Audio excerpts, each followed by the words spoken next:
la señora esta. Las malas lenguas dicen que en la congregación hay varias Hetty Green.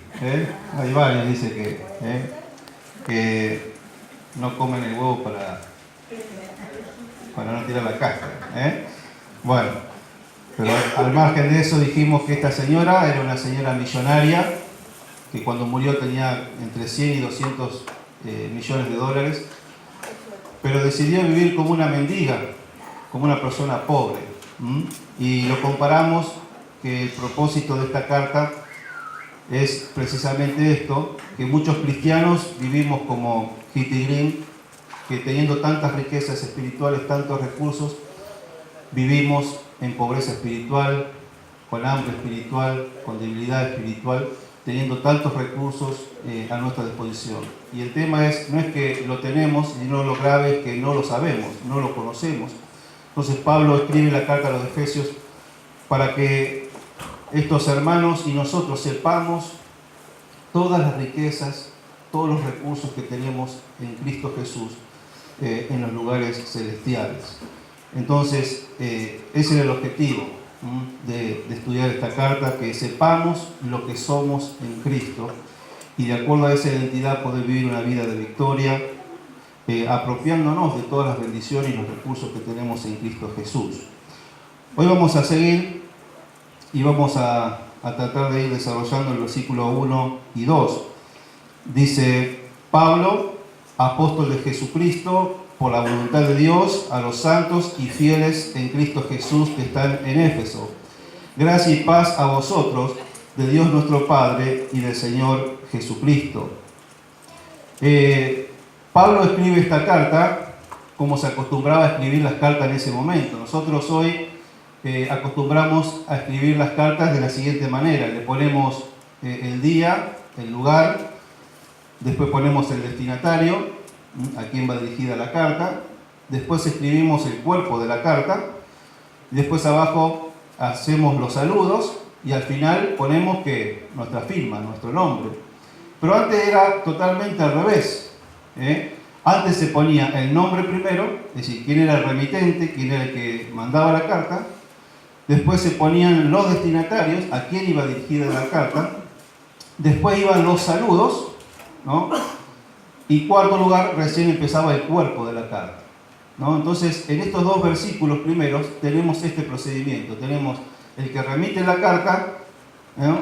Quien manda la carta, quiénes son los destinatarios, ¿no? Y los saludos que Pablo también le da a esta iglesia. Y todos estos tres datos no están puestos al azar, sino que cada palabra tiene que ver con toda la carta. Cada palabra es inspirada por Dios y sirve de mucha bendición para nosotros, y por eso que tenemos que estar atentos a lo que Dios nos quiere hablar aún en estos dos versículos que parecen que solamente es un saludo, pero hay mucho que aprender en nuestras vidas. Entonces, lo que vamos a hacer es entonces estudiar el remitente, es decir, quién es el que escribe la carta. Segundo, quiénes son los destinatarios. Después vamos a estudiar el saludo. Entonces, el que remite la carta, ¿quién es? El apóstol Pablo. Dice: Pablo, apóstol de Jesucristo por la voluntad de Dios. Y esta noche yo les quiero hablar del apóstol Pablo. Quizás muchos de ustedes saben del apóstol Pablo, quizás otros no. Pero realmente detrás de esas palabras, de esta frase, Pablo, apóstol de Jesucristo por la voluntad de Dios, detrás de esa frase se esconde toda una vida, toda una historia de vida, toda la vida de Pablo. Pablo fue el hombre más importante del Nuevo Testamento, una de las mentes más brillantes de su época. Fue un hombre extraordinario, con una vida extraordinaria, con un ministerio extraordinario. Y es digno de estudiar su vida y ver por qué él tiene autoridad. Por supuesto, autoridad delegada por Dios, tiene la autoridad de escribir esta carta.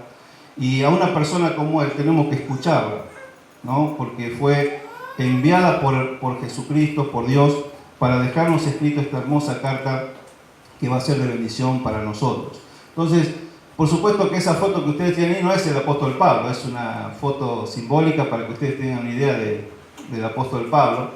No hay registro de su rostro. pero ahí está quizás en una cárcel escribiendo esta carta, pues vamos a ver. Pero quisiera hablar un poquito acerca del apóstol Pablo, y van a ver por qué. Los padres del apóstol Pablo eran judíos, eran de la tribu de Benjamín. Pero la gran característica de ellos es que no solamente eran judíos, sino que tenían ciudadanía romana. Saben que en esa época el imperio romano gobernaba el mundo, y si una persona tenía ciudadanía romana, tenía muchas ventajas, muchos privilegios para circular por todo el imperio, por todas las ciudades sin ningún problema. Tenía privilegios cuando iba a un juicio. Por ejemplo, el mismo Pablo, cuando él iba a un juicio y le decía: espere que yo soy ciudadano romano, entonces la gente, los jueces paraban, y bueno, si es ciudadano romano tiene privilegios, y lo tenían de otra manera, no como un simple judío. Entonces, esto sin duda estuvo dentro de la soberanía de Dios, que Pablo nazca en un hogar cuyos padres tenían ciudadanía romana, porque cuando Pablo nació, también él nació como ciudadano romano. Sus padres eran de clase social alta, una posición social económica muy buena. Los padres habían estado en Galilea y viajaron y fueron a vivir a Tarso. Por eso muchas veces ustedes van a encontrar Saulo de Tarso. Los padres le pusieron por nombre a él Saúl, no por Carlos Saúl Menem, porque en esa época no estaba, sino porque le pusieron Saúl en honor al rey Saúl, porque la gloria de la tribu de Benjamín, ¿cuál fue? El rey Saúl, el primer rey de Israel. Entonces, como ellos eran de la tribu de Benjamín, a su hijo le pusieron por nombre Saúl, que ese nombre hebreo en griego es Saulo.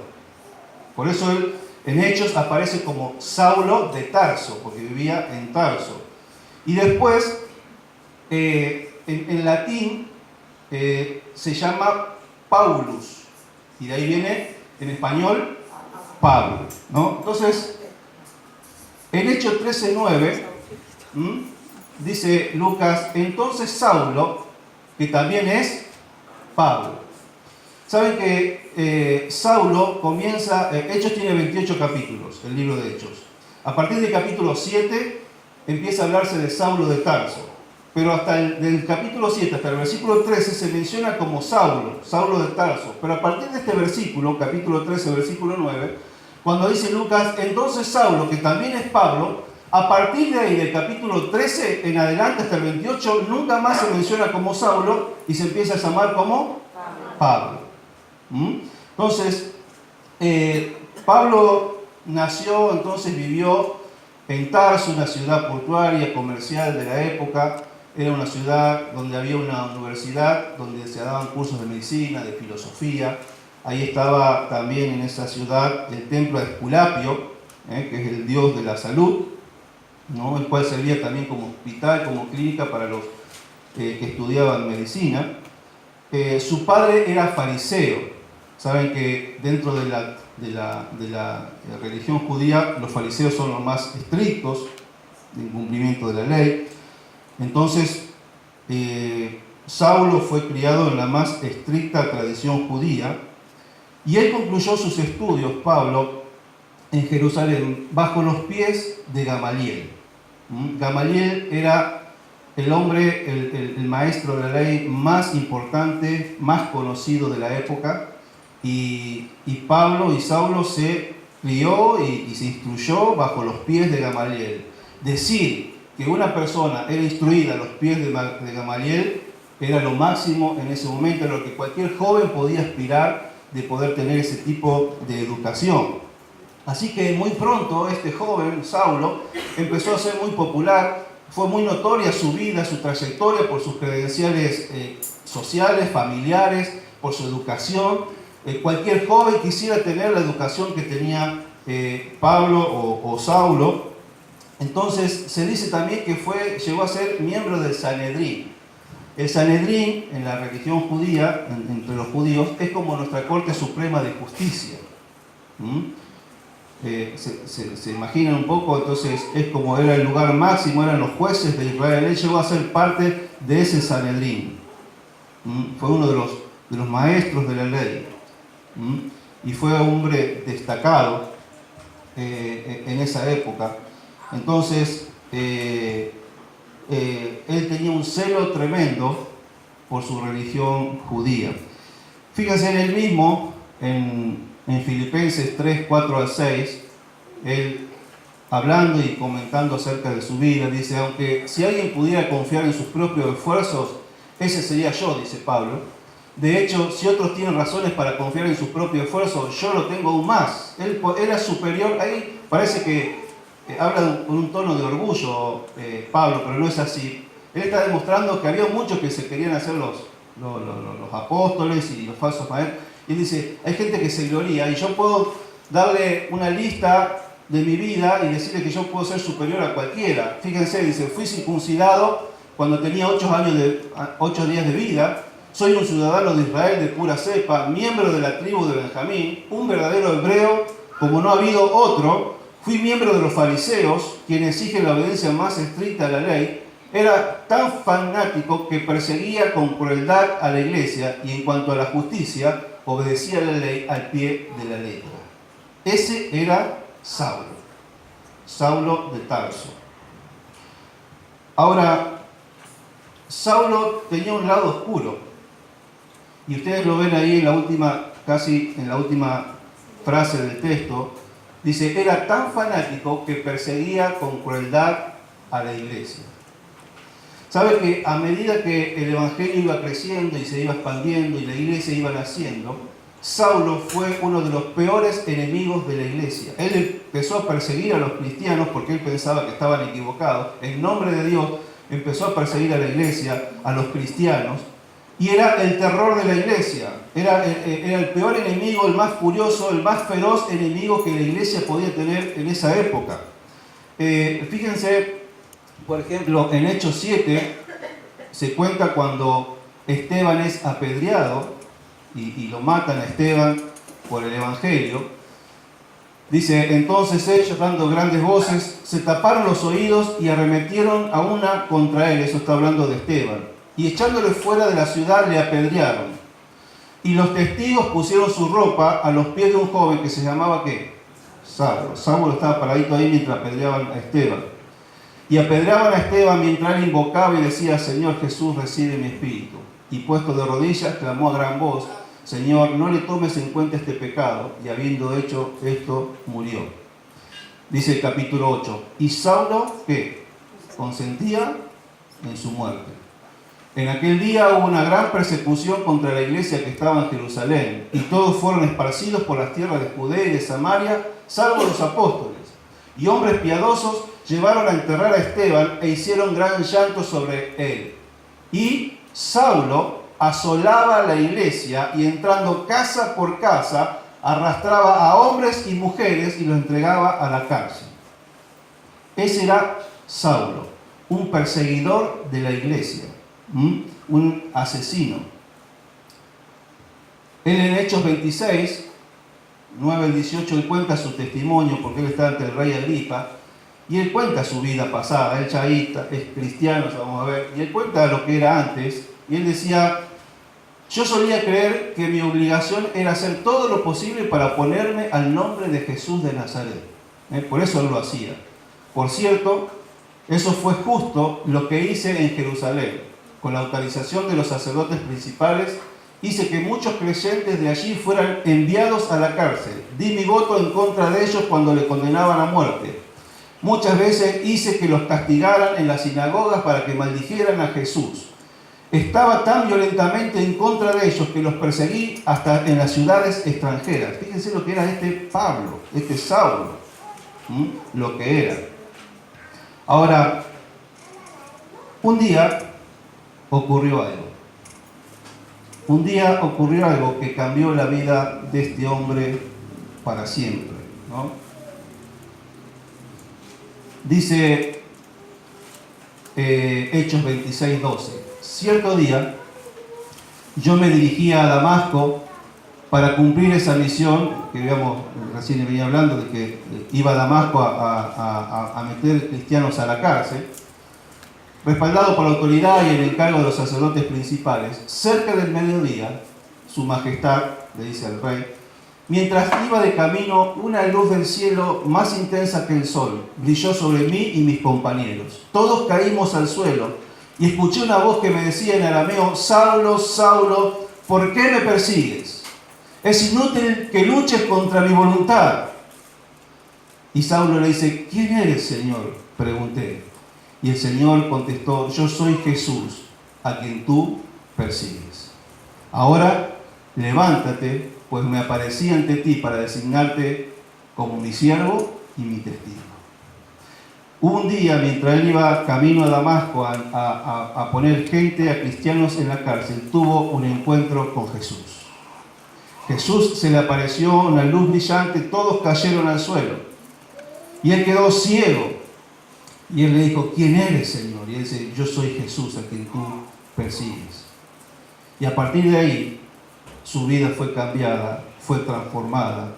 Él pudo conocer a Jesús personalmente. Y por eso podemos decir que desde ese día hubo un antes y un después en la vida de Saulo, que después fue el apóstol Pablo. Por eso después le dice, ahora levántate y me aparecí a ti para designarte como mi siervo y mi testigo. Hemos leído en Efesios, dice que Pablo, que apóstol de Jesucristo, ¿sí? ¿Por qué? Porque Jesucristo lo envió para ser su testigo, para ser su siervo, para ser apóstol. El apóstol es un enviado, un mensajero. Y dice, dile a la gente, dice que me has visto y lo que te mostraré en el futuro. Dice, y yo te rescataré de tu propia gente y de los gentiles. Sí, te envío a los gentiles. Dice, te envío a los gentiles. ¿Por qué? ¿Qué significa? ¿Quiénes son los gentiles? Los gentiles son toda persona que no es judía. Ustedes en la Biblia van a encontrar judíos y gentiles. Efesios va a hablar de los judíos y gentiles. Gentiles somos nosotros. Toda persona que no es judía es gentil. ¿Qué pasa? El Evangelio hasta ese momento, podemos decir que había quedado todo hasta ahora en Jerusalén, Samaria, Judea. Jesús había estado en Israel. El Evangelio se había predicado en toda Israel. Y recién ahora se estaba extendiendo, pero todo entre los judíos. Y Dios llamó a este hombre, que era perseguidor de la iglesia, lo llamó para ser un apóstol, para enviarlo a Pablo a predicar el Evangelio a los gentiles, a todas las personas que no fueran judías.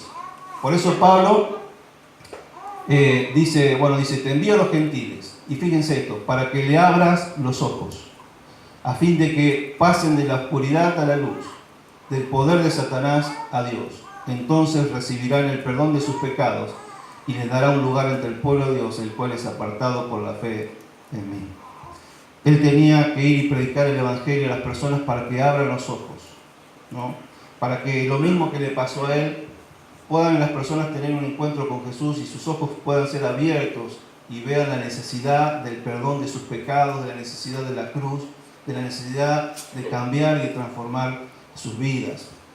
Entonces, Pablo, después de esto, de este encuentro con Jesús, él va de Damasco, va a Jerusalén, de Jerusalén vuelve a Tarso, está 10 años allí, lo toma Bernabé, lo lleva a Antioquía, está varios años allí en Antioquía con Bernabé. A todo esto la gente no le cree. Todos le tenían miedo porque, claro, ¿cómo puede ser ahora que este sale a predicar a Cristo si antes los perseguía? Y medio que la gente por ahí no le tenía confianza. Pero de a poquito le van tomando confianza, Bernabé lo toma, lo lleva a Antioquía, están allí, y a partir de ahí ellos hacen 3 viajes misioneros. ¿Se acuerdan que yo les comenté el otro día en los mapas? Estuvimos viendo los viajes misioneros. Recién en el tercer viaje misionero es cuando ellos llegan a Éfeso, y Pablo se queda ahí 3 años, y después de ahí se va a Jerusalén, y de Jerusalén es tomado preso, y él ahí dice que es ciudadano romano y pide ir a Roma ante César. Entonces, como era ciudadano romano, lo dejan, y de Jerusalén va a Roma, donde está 2 años preso.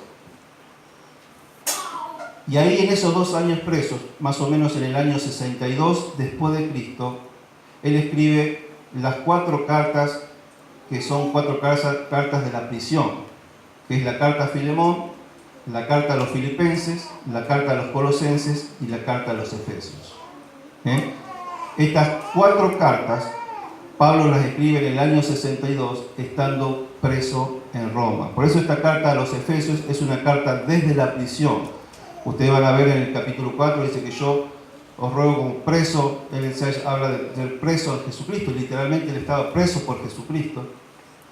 Y él desde la prisión escribe esta carta a los efesios. Ahora, ¿por qué yo les cuento todo esto? ¿Qué es lo más importante? ¿Por qué les cuento esto de Pablo? ¿Para que solamente conozcamos a Pablo? No. Mi intención de hablarles del apóstol Pablo es para que ustedes puedan ver a Cristo en la vida de Pablo. Que ustedes lo vean a Cristo, cómo Cristo puede transformar una vida. ¿Cómo pudo transformar la vida de una persona que era perseguidor, asesino, transformarla en predicador? ¿No? Y Pablo mismo, en 1 Timoteo 1, 12 al 16, él dice estas palabras, fíjense: le doy gracias a Cristo Jesús nuestro Señor, que me ha dado fuerzas para llevar a cabo su obra. Él me consideró digno de confianza y me designó para servirlo. Dice, fíjense, dice: a pesar de que yo antes blasfemaba el nombre de Cristo, en mi insolencia yo perseguía a su pueblo, pero Dios tuvo misericordia de mí, porque lo hacía por ignorancia y porque era un incrédulo. Oh, qué tan generoso y lleno de gracia fue el Señor, me llenó de la fe y del amor que provienen de Cristo Jesús. Dice, la siguiente declaración es digna de confianza y todos deberían aceptarla, dice Pablo. Dice, Cristo Jesús vino al mundo para salvar a los pecadores, de los cuales, dice Pablo, yo soy ¿qué? El peor de todos. Otra traducción dice, yo soy el primero. Dice, vino a salvar a los pecadores, de los cuales yo soy el peor, dice Pablo. Pero Dios tuvo misericordia de mí. ¿Para qué? Para que Cristo Jesús me usara a mí como principal ejemplo de su gran paciencia, aún con los peores pecadores. De esa manera, otros se darán cuenta que también pueden creer en Él y recibir la vida eterna. Pablo dice, Dios me salvó a mí como ejemplo para todas las personas que iban a venir después de Él, para mostrarles que Jesús tiene paciencia y tiene misericordia y puede transformar una vida, y que todos necesitamos a Jesús. Dice que Jesús vino al mundo a salvar ¿a qué? A los pecadores.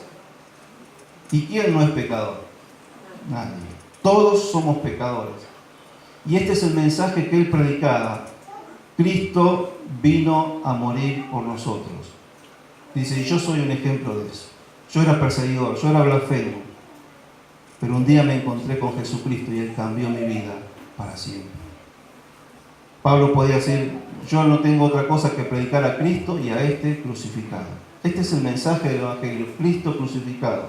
Un Cristo que murió y resucitó para perdonar mis pecados, para transformar mi vida. Y sabes, mis queridos, que vos también podés tener un encuentro personal con Jesús como lo tuvo Pablo. Quizás Jesús hoy no se te aparezca en el camino con una luz que te haga caer al suelo. No es que vos vas a salir de acá y si Dios quiere, Él lo puede hacer. Si quiere, lo puede hacer para tocar tu corazón. Pero hoy Él dejó otra herramienta para tocar tu corazón, que es este mensaje del Evangelio. Que vos escuches que tenés que arrepentirte de tus pecados y tenés que creer en ese Jesús que vino a morir en la cruz. Y que así como cambió a Pablo, puede cambiar tu vida también. Y no hace falta ser un asesino y un perseguidor para ser un pecador. Yo quizás soy mentiroso, o soy egoísta, o soy orgulloso, o soy un adúltero, o soy un idólatra. Es decir, no necesito ser un gran pecador para que Dios me perdone. Una mentirita piadosa, como muchas veces le decimos nosotros, es suficiente para ser un pecador. Nacimos, dice la Biblia, que ya nacimos como pecadores. Somos pecadores y necesitamos de Jesús. Entonces, ¿para qué le hablé de Pablo? Para que ustedes puedan ver que detrás de ese hombre, detrás de la historia de ese hombre, está Cristo transformando una vida. Cómo Dios tuvo el poder de transformar a ese hombre tan feroz, tan malo, tan asesino, y que transformó en este gran apóstol Pablo, que dice que es apóstol de Jesucristo. Es decir, Pablo dice, yo no soy apóstol por voluntad mía, no soy apóstol porque yo me eligió una iglesia, no soy apóstol porque yo me propuso delante de Dios, Señor, teneme en cuenta, si vos necesitas un apóstol, teneme en cuenta. Él no se se proclamó y se postuló, sino que Dios lo eligió. Y por eso que él tiene la autoridad divina y lo que va a escribir es palabra de Dios y es palabra inspirada. Y es una palabra que fue revelada a Pablo, pero no solamente que fue revelada, sino que fue experimentada por el apóstol Pablo. Todo lo que Pablo va a escribir en Efesios, en la carta de los Efesios, es algo que él experimentó, algo que él vivió. Porque cuando él empieza a hablar de que somos elegidos, que somos predestinados, que somos aceptados, que hemos sido redimidos, que en Cristo hemos sido perdonados, fue todo lo que le pasó a él, todo lo que él vivió con Jesucristo. Y él dice, lo que yo viví, también lo puede vivir cualquier persona, si le da su corazón a Cristo. Entonces, mis queridos, que en esta noche la vida de Pablo te puede impactar, pero no por su vida en sí, sino que vos puedas darte cuenta que Cristo también puede hacer algo poderoso en tu vida. Dios te llama y no sabes lo que Dios puede llegar a hacer con tu vida. Aquí hay jóvenes, hay adolescentes, preadolescentes. Por ejemplo, Dios llamó a David cuando tenía 15 años. Y vos no sabés lo que Dios puede hacer con tu vida. Dios quiere primero que vos tengas un encuentro personal con Él. Y la manera de tener un encuentro personal con Él es con una simple oración decirle, Señor, perdona mis pecados. Reconozco que soy pecador, que necesito que tú me perdones. Ven a mi vida, ven a vivir a mi vida como fuiste a la vida de Pablo. Quiero que tú me transformes, que tú me cambies y que tú me utilices como lo utilizaste al apóstol Pablo. Entonces, en primer lugar, que podamos ver a Cristo en la vida de Pablo.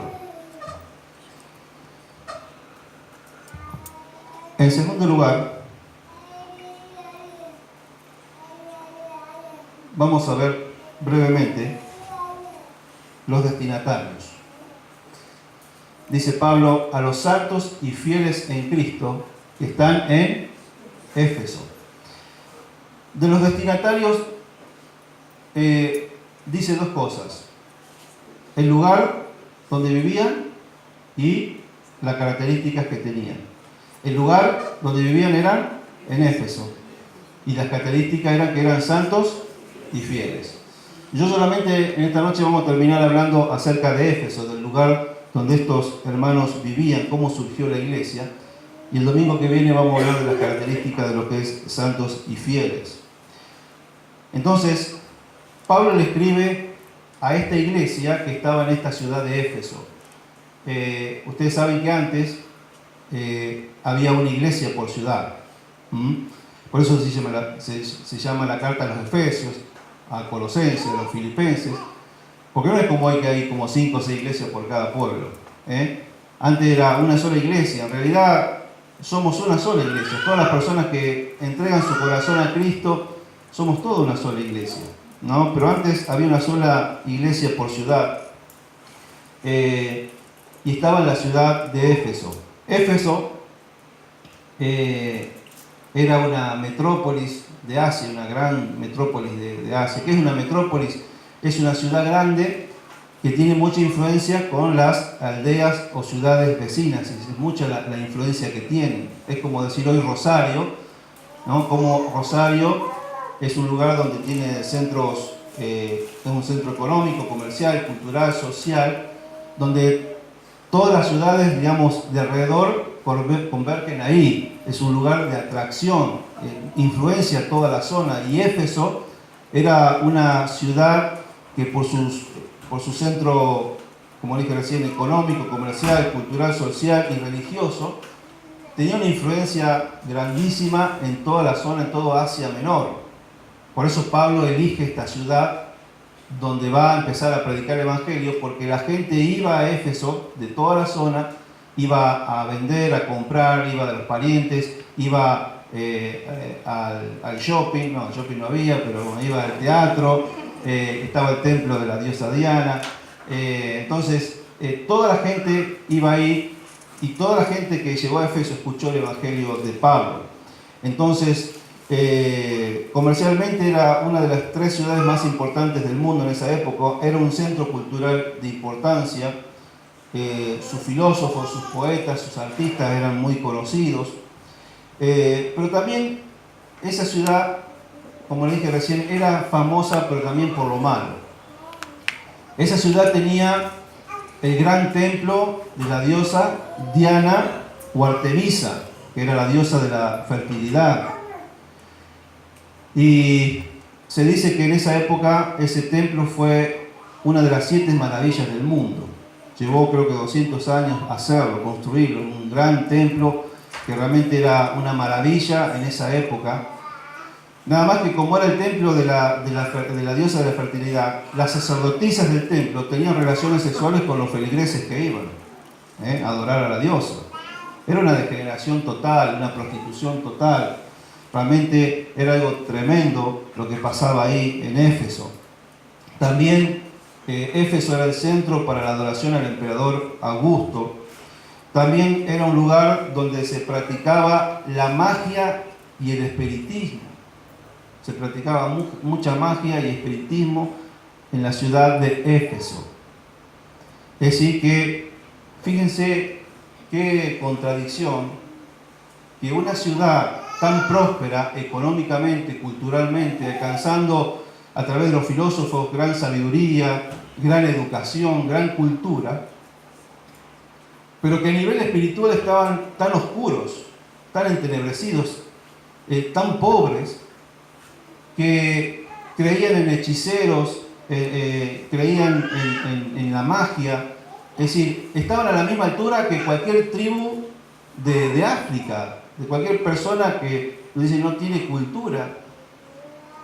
Y cómo en una ciudad tan cultural como esa se daba lugar a estas prácticas espirituales equivocadas.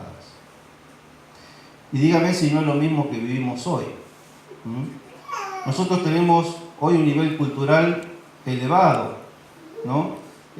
Cualquier persona, y más aquellas que quizás tienen un estudio, médicos, abogados, que puedan tener un estudio, pero quizás ustedes puedan ver un médico con una cintita roja, por ejemplo. Y ese médico cree que la cintita roja es con tanta cultura, pero a la vez cree que una cintita roja le trae suerte o es contra la envidia de la gente. ¿Me siguen? Creemos en cualquier cosa. Creemos en cualquier filosofía que nos presenten, que nos enseñen. Estamos dispuestos a creer cualquier cosa menos a Jesús. Entonces, esta siempre fue la contradicción en todas las épocas. Entonces, esta ciudad que era tan imponente, tan desarrollada, pero estaba sumida en la más pobreza espiritual. Pero, ¿qué pasó? Un día llegó Pablo a esa ciudad y hizo un desparramo, como decimos nosotros. Dice Hechos 19:1, mientras Apolos estaba en Corinto, Pablo viajó por las regiones del interior hasta que llegó a Éfeso, en la costa, donde encontró a varios creyentes. 19:8. Luego Pablo fue a la sinagoga y predicó con valentía durante los siguientes 3 meses, discutiendo persuasivamente sobre el reino de Dios. Pero algunos se pusieron tercos, rechazaron el mensaje y hablaron públicamente en contra del camino. A los cristianos se les llamaban también los del camino. Así que Pablo salió de la sinagoga y se llevó a los creyentes con él. Entonces asistía diariamente a la sala de conferencias de Tirano. Tirano era un maestro en esa época que tenía una escuela. y en el receso, cuando ellos dejaban de dar clase al mediodía, Pablo se lo alquilaba para predicar el Evangelio. Dice, donde exponía sus ideas y debatía. Esto continuó los siguientes, ¿cuánto? 2 años. Él estuvo más o menos en Éfeso 3 años, se quedó allí y fundó la iglesia en Éfeso. Dice, de modo que gente de toda la provincia de Asia, eso es lo que yo le decía recién, toda la provincia de Asia iba a Éfeso. Y todos los que iban a Éfeso por cualquier razón, todos escuchaban el Evangelio y el apóstol Pablo. Es como si Pablo estaría en el Rosario y toda la provincia de Santa Fe va a Rosario y van y escuchan a Pablo y vuelven a sus hogares. Y esas personas que volvían a sus hogares, a sus pueblos, a sus ciudades, volvían con Cristo en su corazón, vidas transformadas, y fundaban iglesias en sus ciudades. Por eso está la iglesia de Colosas, están todas las ciudades que ustedes ven en Apocalipsis, de Esmirna, de Sardis, son todas las iglesias del Asia Menor, que tuvieron influencia a través de este ministerio de Pablo, que tuvo 3 años en Éfeso. Dice, y toda la provincia de Asia, tanto judíos como griegos, ¿se acuerdan que yo les dije? Tanto judíos como griegos o gentiles, oyó la palabra del Señor. ¿Qué más? Hechos 19, 18 al 20 dice, y muchos de los que llegaron a ser creyentes confesaron sus prácticas pecaminosas. Varios de ellos que practicaban la hechicería trajeron sus libros de conjuros y lo quemaron en una hoguera pública. Es decir, los mismos hechiceros se entregaban al Señor, los mismos curanderos llevaban sus libros de magia y lo quemaban en la hoguera pública. Dice, el valor total de los libros fue de 50.000 monedas de plata. Y el mensaje acerca del Señor se extendió por muchas partes y tuvo un poderoso efecto. Fíjense lo que hacía Pablo con solamente predicar el Evangelio, ¿no? Dice que hasta muchos hechiceros, brujos, curanderos, todos los que practicaban la magia, dice, se entregaron al Señor y quemaron los libros de magia por seguir al Señor. Ahora, ocurrió un problema. Dice, por ese tiempo se generó un grave problema en Éfeso con respecto al camino, es decir, a los que seguían a Cristo. Comenzó con Demetrio. ¿Quién era Demetrio? Un platero que tenía un importante negocio de fabricación de templos de plata en miniatura de la diosa griega Artemisa o Diana. Él se hacía los saltitos de la diosa Diana y claro, los vendía y con eso hacía plata. Es decir, eso es lo que yo le decía, cómo personas con gran nivel cultural pueden creer que una estatua hecha de plata, adorar a ese Dios, a esa estatua, realmente puede ser una adoración verdadera, ¿no? Entonces, ¿qué le pasó a Demetrio? Dice, él les daba trabajo a muchos artesanos. Imagínense que yo voy atrás ahora y hago con madera, hago una estatua y vengo y se las pongo acá adelante y digo, bueno, tienen que empezar a adorar esta estatua. ¿Ustedes qué van a hacer? ¿Qué van a decir? No, está. Pero hay gente que sí lo hace. Y hacía lo mismo, fabricaba a la diosa Diana en miniatura y las vendía y la gente la compraba y adoraba a la diosa Diana. Dice, él los reunió a todos, junto con otros que trabajaban en oficios similares, y le dirigió las siguientes palabras. Caballeros, ustedes saben que nuestra riqueza proviene de este negocio. ¿Qué hay detrás de la venta de estatuas y todo eso? ¿Qué hay? Negocio. La gente lucra con la fe de la gente, los engaña y detrás de eso hay dinero. Dice, pero como han visto y oído, este tal Pablo ha convencido a mucha gente al decirle que los dioses hechos a mano no son realmente dioses. ¿Cuál era el verdadero Dios? El Dios del cielo, Jesucristo. Y no solo lo ha hecho en Éfeso, sino por toda la provincia. Fíjense el poder, el ministerio de este gran hombre. Por supuesto que no solo hablo de la pérdida del respeto público para nuestro negocio, también me preocupa que el templo de la gran diosa Artemisa pierda su influencia y que Artemisa, esta magnífica diosa adorada en toda la provincia de Asia y en todo el mundo, se le despoje de su gran prestigio. Pablo con el Evangelio estaba por tumbar a la gran diosa Diana. Ellos tenían miedo hasta que la gente deje de adorar a Diana en la misma ciudad donde estaba el templo. Era tremendo lo que el Evangelio había hecho en estas personas, habían transformado la vida de todas estas personas. Al oír esto, montaron en cólera y comenzaron a gritar: grande es Artemisa o Diana de los Efesios, ¿no? Y después sigue donde, bueno, Pablo se tiene que ir porque ¿no es cierto?, lo corren. Pero otra vez, ¿por qué les cuento esto de cómo nació la iglesia en Éfeso? ¿Por qué? Otra vez, para que ustedes vean a Cristo en esas personas. Ya no estamos hablando de Pablo el gran apóstol, estamos hablando de gente como vos y como yo, que quizás muchos de nosotros hemos estado detrás de santos, de idolatría, de hechicería. ¿Cuántos de nosotros a veces hemos ido a consultar a una curandera?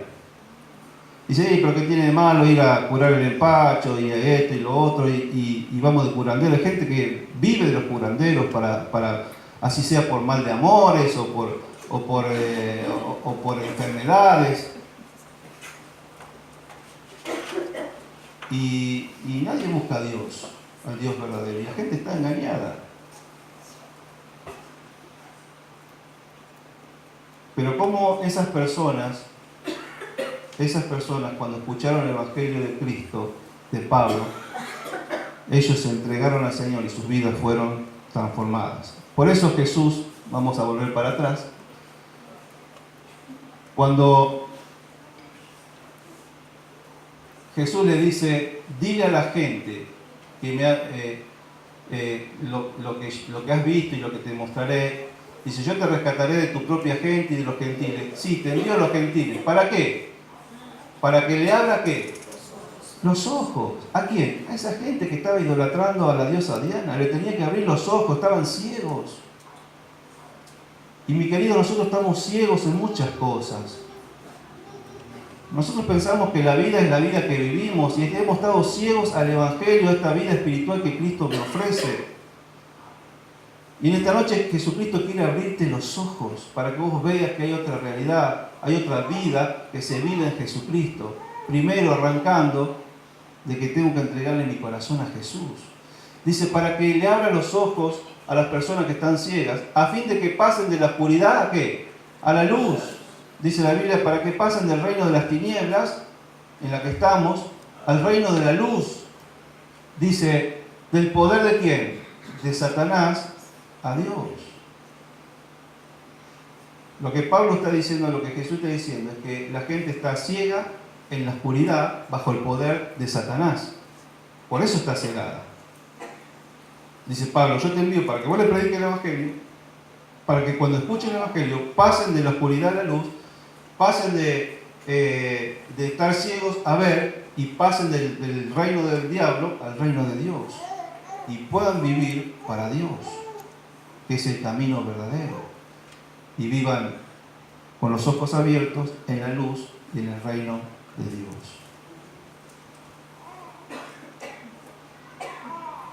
Mis queridos, tanto el ejemplo de Pablo que hemos visto en esta noche, como el ejemplo de estas personas que fueron transformadas por el poder del Evangelio, hasta hechiceros mismos quemaban sus libros cuando se dieron cuenta que el Evangelio era la verdad.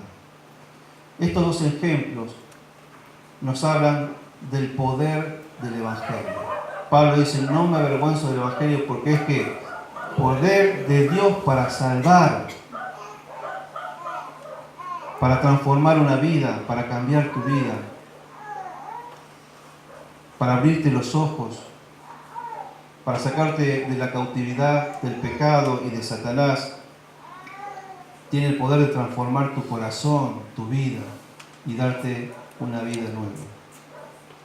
¿Se dan cuenta de todo lo que hay detrás de esos dos versículos? No son solamente frases, sino que detrás de esos versículos que hemos leído en esta noche está Jesucristo, está Cristo, el poder de Cristo transformando la vida de un hombre como Pablo y la vida de muchos hombres y mujeres que estaban viviendo en la oscuridad, viviendo cegados detrás de la idolatría, hasta que el Evangelio le alumbró los ojos y ellos conocieron a Cristo. Y ojalá que esta pueda ser tu realidad en esta noche. Que en esta noche tus ojos se abran. Que te das cuenta que esto no es una religión, no es venir a una iglesia, sino es que vos tengas un encuentro personal con Jesucristo como tuvo Pablo y como tuvo toda esta gente que se encontraron con Jesús y le dieron su corazón y sus vidas cambiaron. Y se formó una iglesia. Y Pablo después le escribe a esta iglesia para hablarle de todas las riquezas que tenemos en Cristo Jesús. Amén. Vamos a ponernos de pie, hermanos.